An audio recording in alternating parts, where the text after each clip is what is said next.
Let's look at the important points in the essay of ambition written by Francis Bacon. The very first sentence in this essay is ambition is like collar. Bacon has borrowed uh, insights from the scientific theory that four bodily fluids in the human body determine the characters of a person. There is a belief that the domination of any one of these fluids will mark the emotional and physical characters of a person. And Bacon tells us that ambitious people have a dominance of choler, which makes them restless, irritable, and jumpy. Hence, they are not able to lead a unhurried, contented, relaxed life. And to these ambitious men, all the other folks appear to be very mediocre and average. And they think that they are leading very unworthy lives.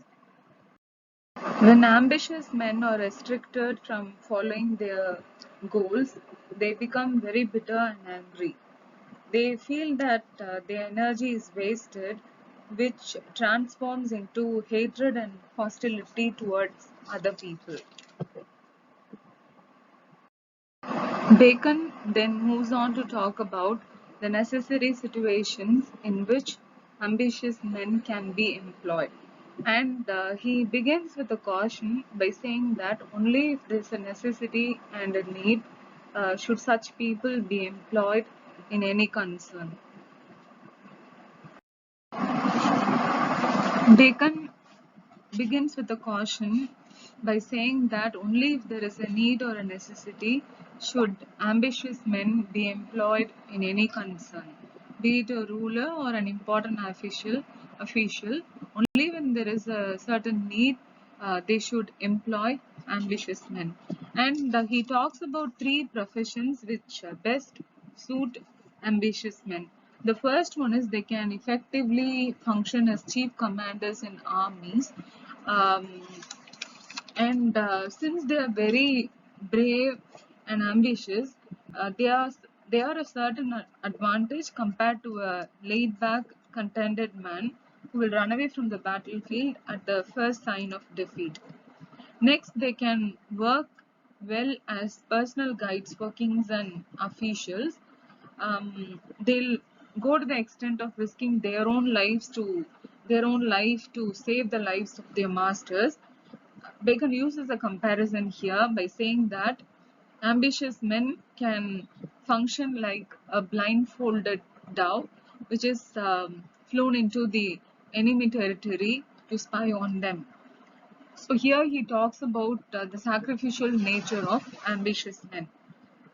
Third, he talks about how ambitious men can be employed to plot against someone. To bring about the fall of someone, Bacon says that ambitious men are always used. And he quotes an example from ancient Roman history where he talks about the case of Tiberius and Sejanus.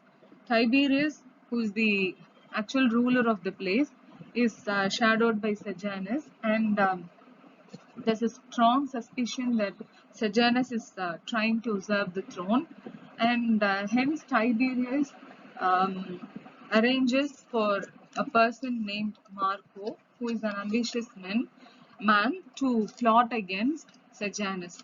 And since Marco is an ambitious man, he plans well, and he brings about the downfall of Sejanus. Next, Bacon talks about few very important things to remember before employing ambitious men.